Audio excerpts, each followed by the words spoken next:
Hi, I'm Tim Moss with Custom Guns, Ammo, and Repairs. Today I would like to show you a Paramount muzzleloader that has been converted to a smokeless muzzleloader. So with this muzzleloader, what you can do is shoot a 300 grain bullet close to 3,000 feet per second, give or take a little, or a 275 grain bullet at 3,100 feet per second. So we convert these in 45 and 40, and today we're going to take a look at the 45.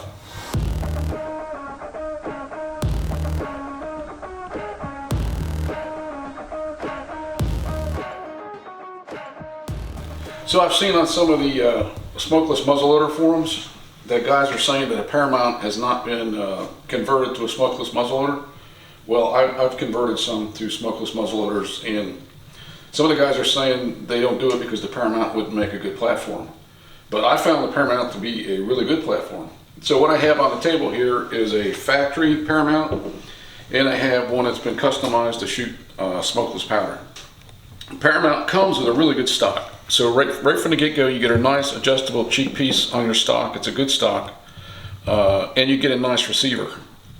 You know, your other options are to get like a Remington 700 receiver. That's good, but then you're gonna have to pay for the receiver, and the way the materials are tight right now, it's hard to find a 700 receiver at any kind of decent rate. It's also hard to get a stock at a good rate. So you get this all in one bundle, and then you can convert it over. So you get the nice stock, and you get a nice receiver. The other thing about this receiver is if you use a Remington 700, you need to do the FFL paperwork. Well, in all states, the FFL paperwork, if they even let you have it. When you get a Paramount, that can get shipped right to your house in most states, unless you live in one of our non-free states like Maryland or California or one of those other states. But in most of the free states, you can get a Paramount mailed right to the house. So that means when that's mailed to your house, you can mail it, you know, right to a guy that converts it, and they can convert it over, and there's no paperwork involved. Which also means some of you guys that like to hunt, but in your youth had some kind of indiscretion, you can't get a smokeless muzzleloader because it requires FFL paperwork if you use the Remington 700 action. But you get the Paramount and convert it to a smokeless muzzleloader. It's perfectly legal in most states. Now we're in North Carolina. I know it's 100% legal in North Carolina. You have to check your own state. But most of these Paramounts can get mailed right to your house. There's no FFL paperwork involved at all. Another benefit of the Paramount platform is the factory trigger that comes with it. So this trigger is from 2 to 4 pounds. You can adjust it from 2 to 4 pounds. It comes from the factory at 3 pounds. So I mentioned before, this is the factory Paramount. This is the one that we fixed all up, and this is the exact same trigger. I didn't change the trigger out, and I am trigger picky. I like a good trigger. So this came at 3 pounds. This right here is set for 2 pounds. A nice trigger makes a big difference. You guys that shoot a lot know that. But you don't have to go and buy a Timney or one of the other fancy triggers. You can use the trigger that comes right with the platform, and it works fine. It's a very nice trigger.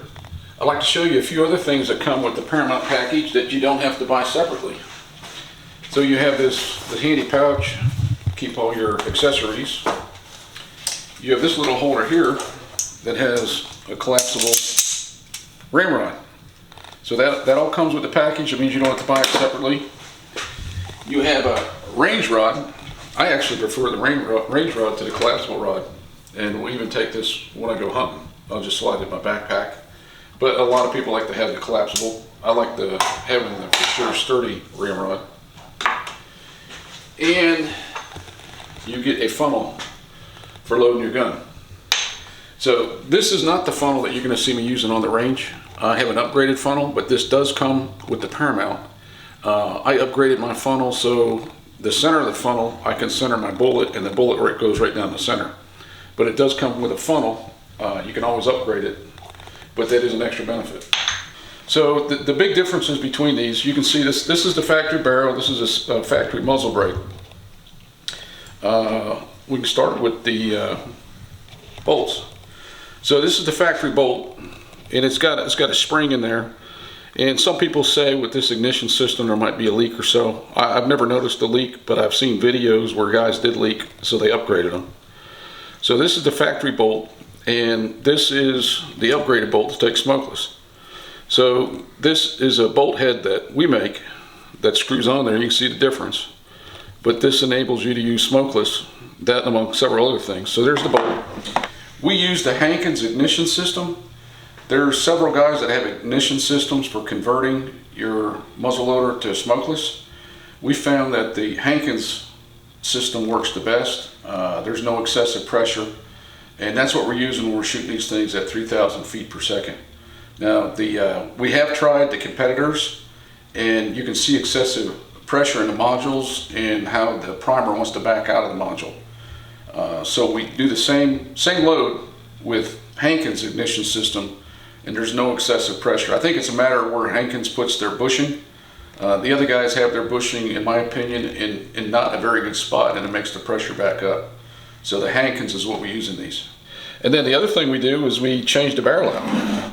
So this is a Brooks barrel with interrupted fluting.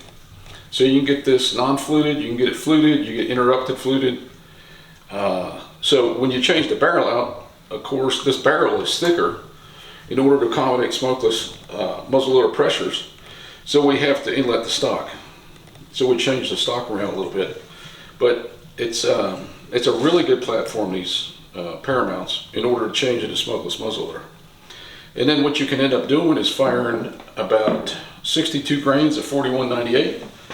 You get 2,500 feet per second, which is what I hunt with out to about 300 yards. And then if I need to poke a shot further out, what we'll do is we'll load up like 72 grains and we get about 3,000 feet per second. And that's out of a 300 grain bullet. So we can go to the bullets. The bullets that you use on the Paramount, you know, if you're going to use the Paramount that's not converted, are these bullets here. I think a 280 grain bullet. And when we use the smokeless muzzleloader, we like the Kyle Pittman bullets. These have a very high ballistic coefficient for a big bullet, so you can really reach out a long distance. So if you put in your 72 grains of powder, shoot this 300 grain bullet, you know, you can shoot well past 500, 600, 700 yards and still knock a deer down, take a deer.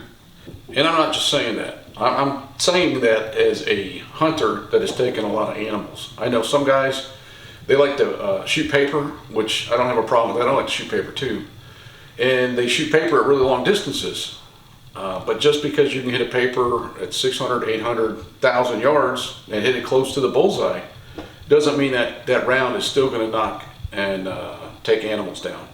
But when I'm telling you, these 300 grain bullets will take a deer or a bear or a moose or one of these other animals at 700 yards, 800 yards.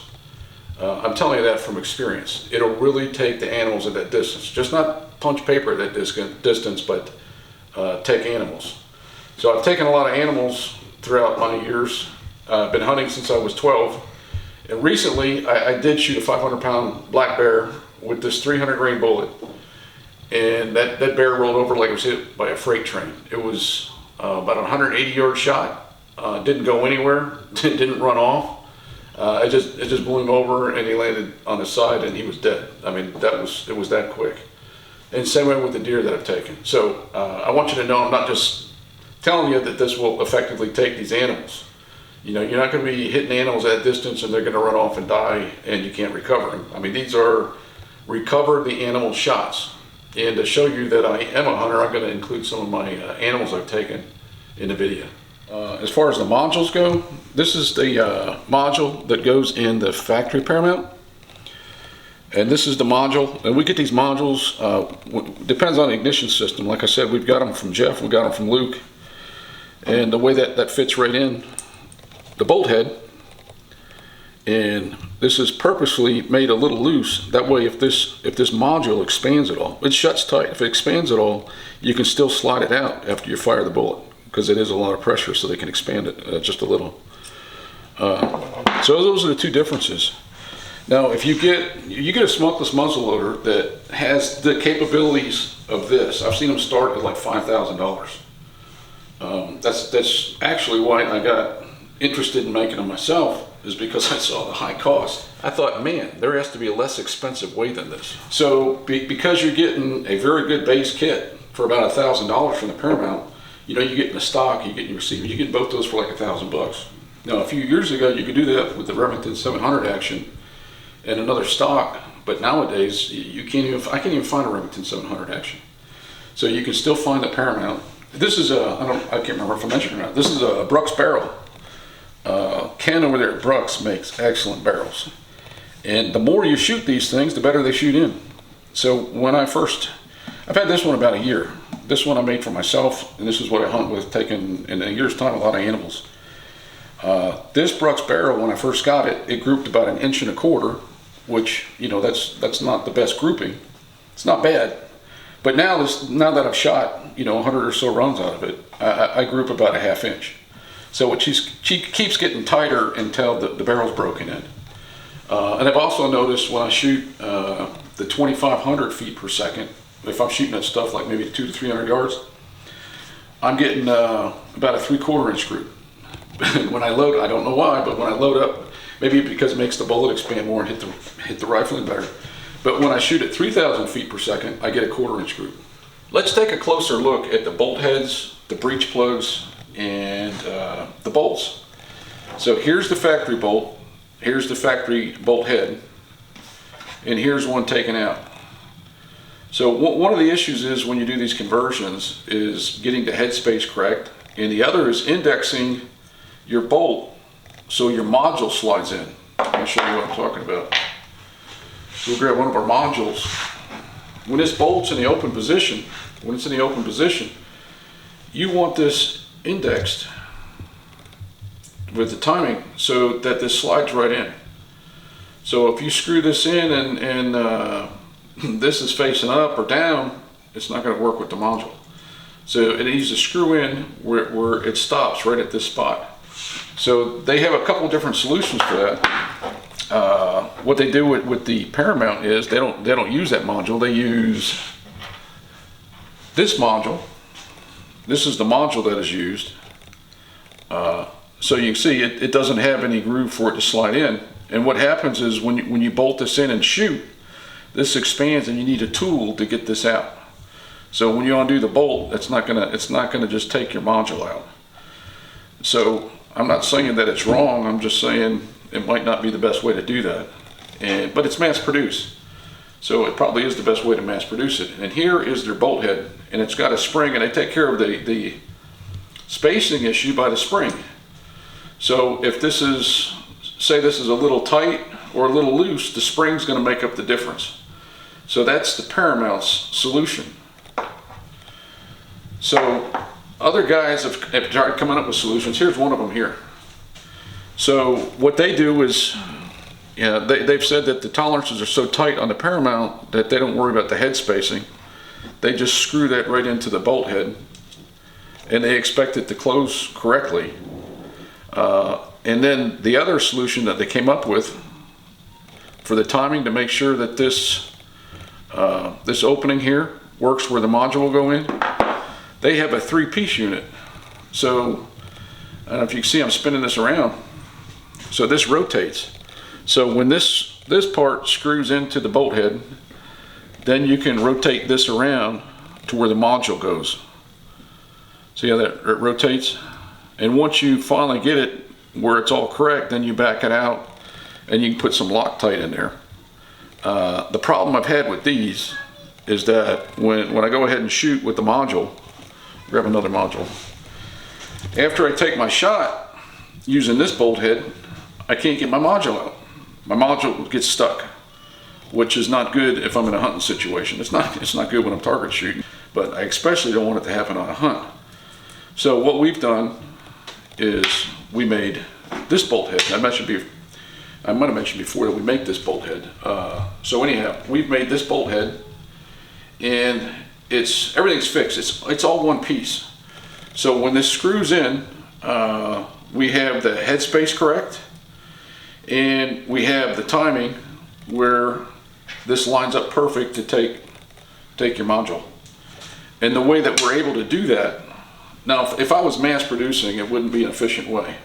So I mean, what these guys have done is a very good efficient way if you're mass producing and you don't have access to the firearm that you're converting, using for these parts to convert. But I do, and what I do is individually make each one of these.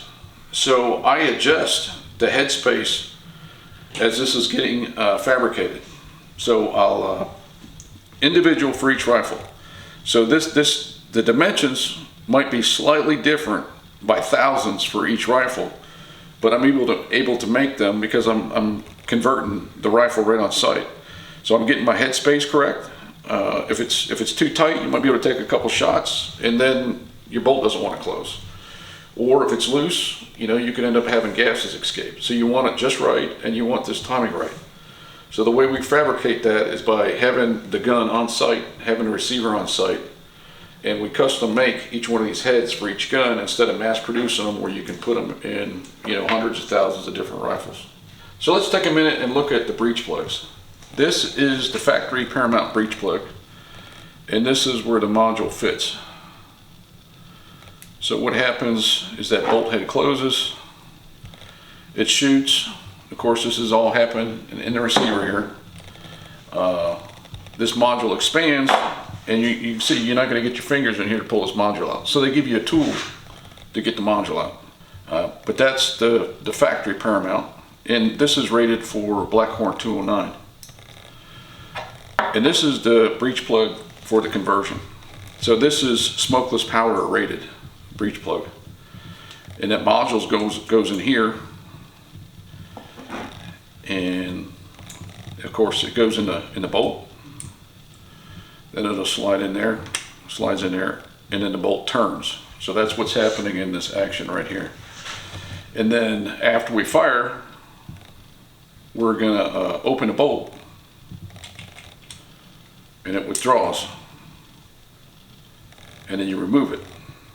So you don't need any kind of tools to take these modules out, and this is rated for smokeless powder. It takes much higher pressures.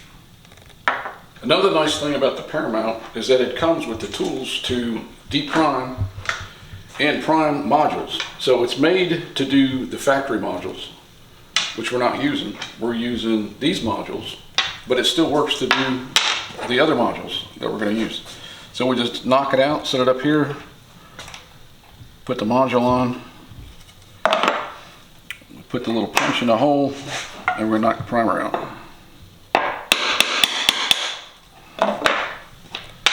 So it knocks the primer right out, and then what you're going to want to do is put a new primer in. So then we set this back up.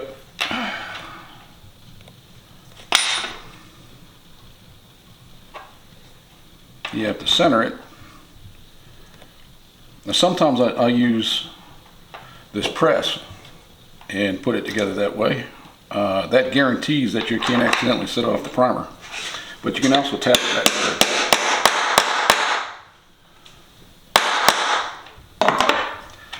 So now it's all primed again. So it's not an extra tool that you have to buy, it comes with your Paramount. So one of the differences between the smokeless muzzleloader and the Paramount from the factory is that you need to size the bullets. So the Brooks barrels, they're about .450. So you want to make sure that your bullets are going to fit down that barrel. And I already checked these on the barrel, so I dialed this in. I already have this dialed into what it needs to be to make the right size. But it's as easy as this to size the bullet. Just run it through. I like to run it through 3 times because the metal has like a memory, so if you don't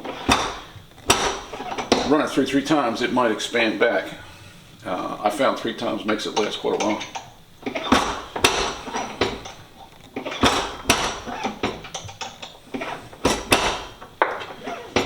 So this is just a Lee press, and then I have a sizing die on top.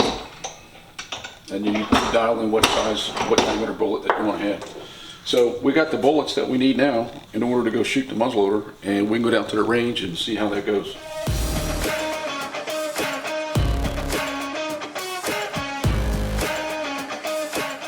So we're down at the range now.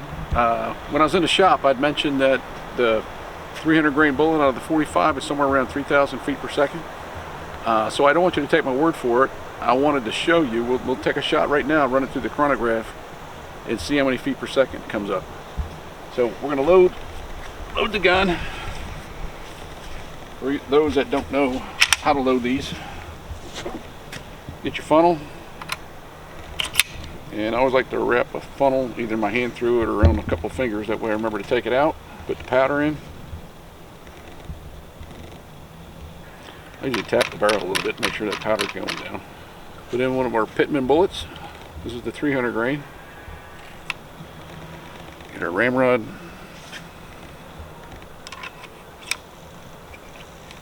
When you put these bullets in with the ramrod, you shouldn't have to use two hands. It should take about modest pressure with one arm. Now I got mine started. You don't want to forget to seat it. I use that funnel to start it, make sure it starts in the center. Now finish seating it.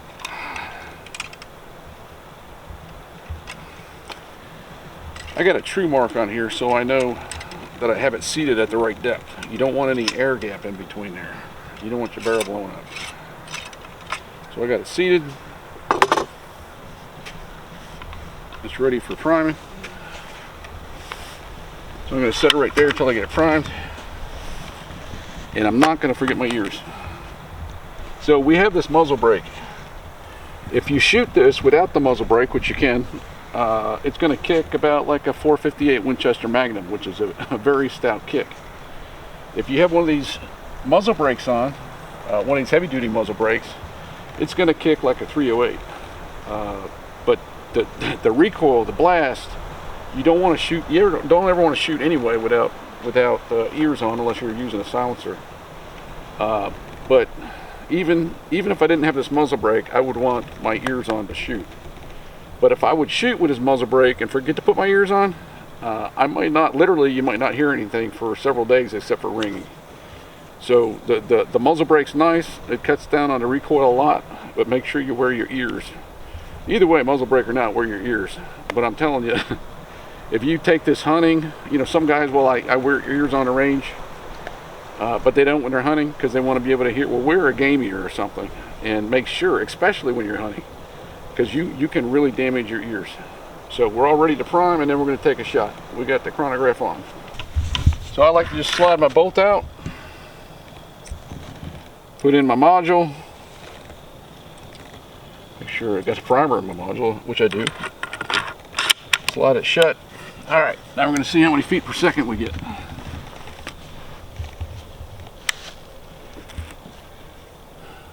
Here we go.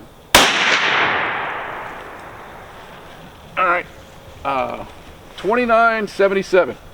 So 2,977 feet per second is what our chronograph shows. So when I told you it's shooting right around 3,000 feet per second, that's pretty close, and you can see that's what it's doing. Now, we could drop down to a 275 grain bullet, and you're going to get over 3,100 feet per second. But I like shooting that 300 grain bullet. One reason I like shooting a 300 grain bullet is that it's usually in stock. You know, I don't want to get used to shooting a 275, and then when I want the 275, I can't find any. But that 300 grain bullet's usually available. So what we're going to do next is I'm going to move this chronograph out of the way, and we're going to take a 3-shot group. So we're going to get the funnel, get my powder. These are pre-measured in the shop. Put the powder down the muzzle. These funnels are made so the bullet can go right down the funnel, and it centers it correctly. I'm going to seat that bullet. It's going to seat it. Put the bolt in the gun.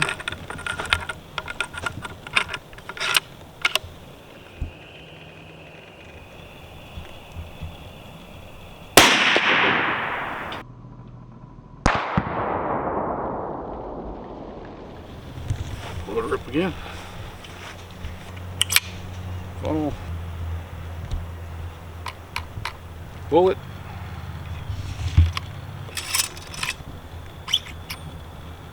Make sure we have this seated right.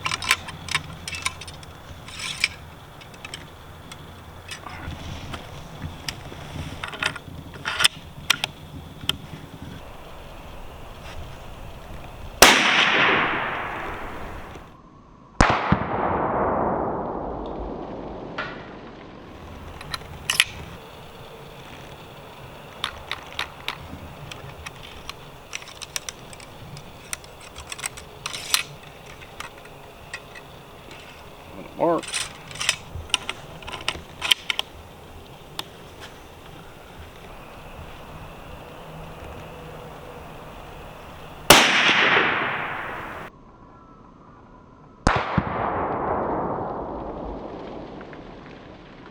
So we took our 3 shots. It was 100 yards out, and you see this is 3 shots in this small spot here.